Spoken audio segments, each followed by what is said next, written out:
मेरा तो यही अनुरोध है सभी से और करबद्ध प्रार्थना है जो हमारे युवा हैं। आप आज भारत की तरफ पूरा विश्व देख रहा है। 135 करोड़ की पॉपुलेशन में आज 90 करोड़ हमारे युवा हैं। 90 करोड़, जिसमें से 45 करोड़ युवा जो है 35 वर्ष से कम उम्र के हैं। 45 करोड़ 35 से कम के हैं। यानी कि ये समझिए अगले 15 साल में ये युवा 11% बनता है, न केवल भारत को, पूरे विश्व को गवर्न करने वाला है। अपना ध्येय उद्देश्य बड़ा करिए। चाय वाला प्रधानमंत्री बन सकता है, बच्चे जो वेंडर्स हैं उनके जो रिक्शे वाले की IAS बन सकते हैं, तो आप क्यों नहीं? आपके अंदर जुनून है। फौजी का बेटा फौजी का ना बने। मेरे सामने किसी ने एक चैनल के ऊपर पूछा था कि आपका बेटा ऑफिसर बना है, सिपाही क्यों नहीं बना?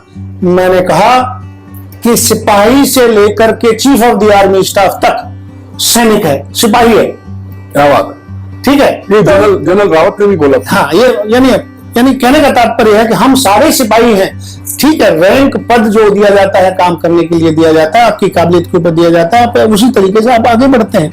यदि मैं कर्नल रैंक से रहा, मेरी उम्र के लिहाज से मैं कर्नल रैंक से रहा, हो सकता है मैं यानी आगे पद मिल सकता था, लेकिन कई कारण होते हैं जिसको आगे ना जाता है, कोई नहीं पहुंच पाता, उसकी अलग बात होती है। आपके परिवार में बात कर रहे थे। दूसरा तो कहने का तात्पर्य है कि दूसरा जो है, मेरा बेटा जो है, छोटा बेटा, वो माइक्रोसॉफ्ट में है इस वक्त। हमारे भारत का नाम फौज में नहीं गया और माइक्रोसॉफ्ट में चला गया। जी, उन्होंने, उसका मन था कि पापा आप एक बेटा आपका, मेरा बड़ा भाई फौज में है, तो मैं क्या बाहर रह करके फौज से का तो कोई मुकाबला है ही नहीं, लेकिन क्या मैं देश के लिए कुछ और कर सकता हूँ? क्या देश का नाम रोशन कर सकता हूँ? तो उसने एक यानी प्रण किया कि मैं भी पिताजी आपका नाम रोशन करके दिखाऊंगा। आज वो माइक्रोसॉफ्ट में पिछले साल 15 अगस्त को डायरेक्टर पद में डायरेक्टर बन गया। जी। कितनी उम्र है उसकी? उसकी है 38 साल। बस 38 साल में माइक्रोसॉफ्ट का डायरेक्टर है। अभी ये तो मतलब अब मैं इसको आपकी फौज की भाषा में परिभाषित करूं तो मेजर जनरल बन गया। यदि देखिए, मेजर जनरल का कोई बराबरी नहीं है, बराबरी उस रैंक में नहीं ले सकते, लेकिन हाँ, इसी कंपनी जैसी माइक्रोसॉफ्ट जैसी कंपनी में ये चौथे पद पर है, तो ये कोई बहुत बड़ी बात है। भारत देश का नाम वहां कर रहा। दूसरा एक और मैं यहाँ बात बताऊंगा, बहुत इंटरेस्टिंग बात है कि हर बाप को आपके अपने, आप भी पिता हैं, आपके पुत्रों के ऊपर आपको गर्व है, अपने परिवार के ऊपर गर्व है, मुझे भी अपने बेटे के ऊपर गर्व है। लेकिन मैंने उसके यहाँ मिलने के लिए अमेरिका गया। अच्छा। तो उसके ऑफिस में, मैंने कहा बेटा अपना ऑफिस तो दिखा कैसा है।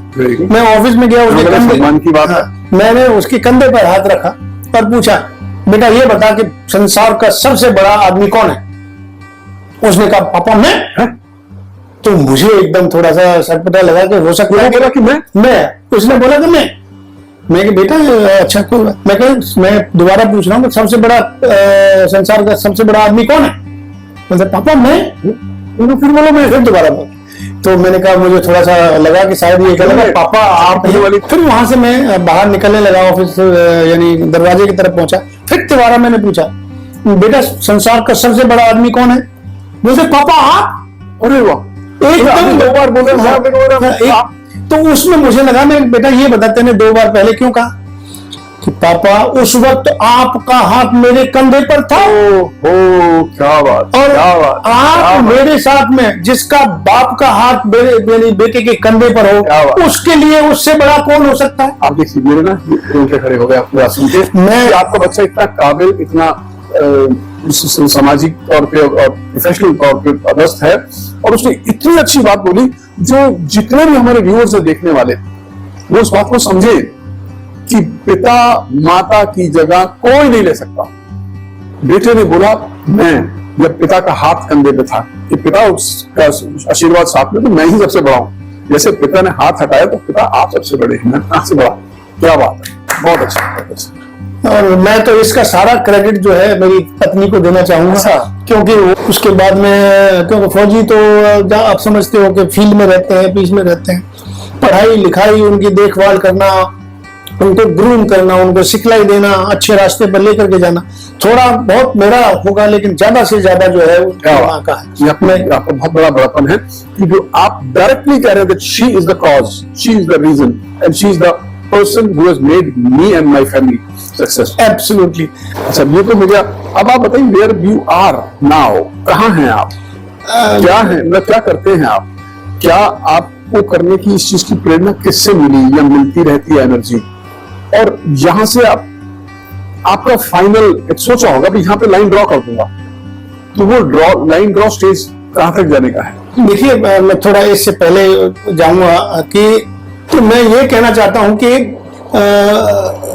अभी तक रिटायरमेंट के बाद में मैं सेना के लिए बच्चों की तैयारी कराता हूं, जिसमें 450 बच्चे मेरे पढ़ाए हुए क्लास 1 गजेटेड ऑफिसर बन चुके हैं। 450 आप खुद अभी पढ़ा रहे हैं? और अभी भी पढ़ा रहा हूँ। अच्छा, बोल्स्टर एकेडमी की अच्छा, हाँ, आपकी एक एकेडमी भी है।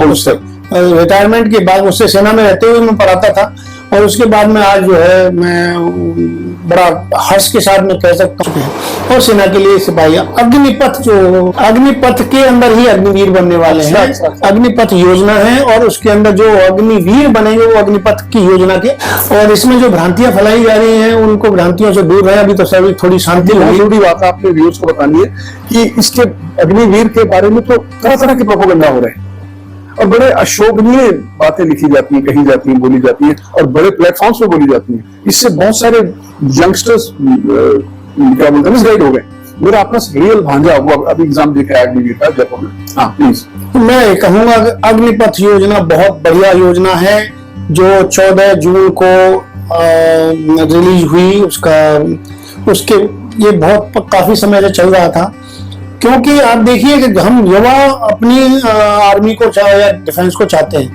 अभी तक हमारी 32 साल की एवरेज आयु बनती है, जबकि बाकी यानी देशों की आर्मी की या डिफेंस की तकरीबन 25, 26, 27 की एवरेज एज आए। तो उसको करने के लिए 4 साल का ये किया है। अब देखिए 4 साल में 17 से या 17.5 साल का बच्चा जब तक अपना ग्रेजुएशन करता है, 4 साल के अंदर 12वीं करने के बाद 4 साल तक कम से कम 10,000 रुपए महीने खर्च करता है। तो 1,20,000 4 साल में तकरीबन 5 लाख उसने खर्च किया। या बीटेक करेगा तकरीबन 8-10 लाख खर्च करेगा, ज्यादा करेगा। उसके बाद में नौकरी क्या मिलेगी? 15,000 की, 20,000 की, 25,000 की। ये अग्निवीर 17.5 साल का बच्चा तो इतना ना खर्च करके 30,000 रुपए महीने की नौकरी मिल रही। हाँ, उसके अलावा उसको खाना पीना मिल रहा है, उसको कपड़े लगते सब कुछ मिल रहा है, उसके अलावा उसका इंश्योरेंस है, उसका क्या बोलते हैं रहन सहन सब कुछ उसके साथ में। और जब वो रिटायरमेंट से जब वो 4 साल के बाद में बाहर आएगा, 25% तो रखे रहेंगे जो थोड़ा उसमें टॉप होंगे ठीक ठाक, और उसके बाद में जो बाहर आएंगे उनके लिए यानी 12.5 लाख रुपए उनके हाथ में होगा। अच्छा, 12.5 लाख सरकार और देगी। तो भारत में 36 टीम से 12.5 लाख पैसे दे दिए। हाँ, तो इस तरीके से ये जो है ना, आप आज बताइए 24 साल के बच्चे के बारे में जो खर्च कर रहा है, उसके सडनली उसके बाद में इतना पैसा हो। उसके अलावा वो ट्रेंड आदमी है, वो समाज में भी बहुत अच्छा काम करेगा, देशभक्ति उसकी भावना होगी। वो बोलते हैं कि 6 महीने में क्या ट्रेनिंग होगी साहब, 15 दिन में ट्रेनिंग करने के बाद में ऑफिसर बन जाता है। ठीक है, यदि हम उनको सर्विसेज सिलेक्शन तैयारी के गलत तो ये भ्रांतियां फैलाने वाले बहुत भ्रांतियां फैलाते हैं, युवाओं को भड़काना। या अब देखो कहाँ आग जनी, ये वो सारी ये जो ना, मैं कहना नहीं चाहता, लेकिन ये कहीं न कहीं किसी न किसी रूप में राजनीति से प्रेरित हुआ है। न्यूज भी हाँ, इनकी बात रोक से एक विनती करना चाहूंगा कि आप देख रहे हैं, आप खुद भी एक एस्पायरेंट हो सकते हैं किसी भी जॉब के लिए। आपके बच्चे हो सकते हैं, आपका भाई हो सकता है, आपका बहन हो सकती है, भांजा भतीजा हो सकता है। तो इनकी बात पे गौर करिए। मैंने इनसे पूछा कि वेयर यू आर, तो ये कह रहे हैं कि मैं आज काम कर रहा हूं जवान पीढ़ी को गाइड करने का, ट्रेन करने का। और इस वक्त अग्निपथ एक ऐसी योजना है हमारी भारत सरकार की जो युवाओं की फ्यूचर को सेट करने वाली है। लेकिन कुछ, मैं कोई शब्द यूज नहीं करना चाहूंगा, ऐसे लोग होते हैं हर जगह, हैं हमारे यहाँ भी, जो उसको फालतू में बेकार बना रहे हैं। उस तरफ मत जाइए। कर्नल साहब की बात सुनिए। हाँ कर्नल साहब, तो मेरा तो यही अनुरोध है सभी से, और करबद्ध प्रार्थना है जो हमारे युवा हैं। आप आज भारत की तरफ पूरा विश्व देख रहा है। 135 करोड़ की पॉपुलेशन में आज 90 करोड़ हमारे युवा हैं। 90 करोड़, जिसमें से 45 करोड़ युवा जो है 35 वर्ष से कम उम्र के हैं। 45 करोड़ 35 से कम के हैं। यानी कि ये समझिए अगले 15 साल में ये युवा 11% बनता है, न केवल भारत को, पूरे विश्व को गवर्न करने वाला है। यूरोप अमेरिका इकट्ठा मिला तो उससे ज्यादा युवा है। हाँ, तो यानी कहने का तात्पर्य है कि जिस प्रकार से ये भारत की सरकार जो काम कर रही है इस वक्त, टेक्निकली यूनिवर्सिटीज में यानी हर तरीके का स्किल डेवलपमेंट करा के बच्चों को पढ़ाना, युवाओं को रोजगार दिलाने के लिए कार्रवाई जितनी हो रही है, और उसके अलावा खुद एंटरप्रेन्योरशिप, जो आप कोरोना के समय में भी आप देखिए, यदि ये सरकार नहीं होती, कोई शायद कहना नहीं चाहिए मुझे, तो करोड़ों लोग मरते। और ये पहला समय है कि जिस वक्त यानी वैक्सीन 3 से 6 महीने के अंदर हमारी वैक्सीन तैयार हुई, दुनिया को दी। आज मैं सुन रहा था थोड़ी देर पहले कि हमारे जो फॉरेन मिनिस्टर साहब कह रहे थे कि बताइए, हमने 56 राष्ट्रों को जो हमने मदद की, उसके अलावा भी 2 बिलियन से ज्यादा वैक्सीन हमने तैयार करके लोगों को दी, डबल डोज यहाँ पे डोज दिया हाथ जो है बारी। उसके अलावा भी कहना चाहिए कि यानी ऐसे काल में भूखमरी से ज्यादा मरते, कोरोना की वजह से कम मरते, और उनके लिए भी सरकार ने काम किया, जो तो बहुत बड़ा। आपका मैंने देखा था, आपका काफी योगदान था उस टाइम पे कोरोना के टाइम पे, आप काफी बहुत दौड़ भाग कर रहे थे। देखिए अब आपने मुझे बताया कि आप यहाँ पहुंच गए इस लेवल पे, आप मार्गदर्शन कर रहे हैं बच्चों का, आप समाज का हर तबके का हाथ पकड़ के उनको रास्ता दिखा रहे हैं।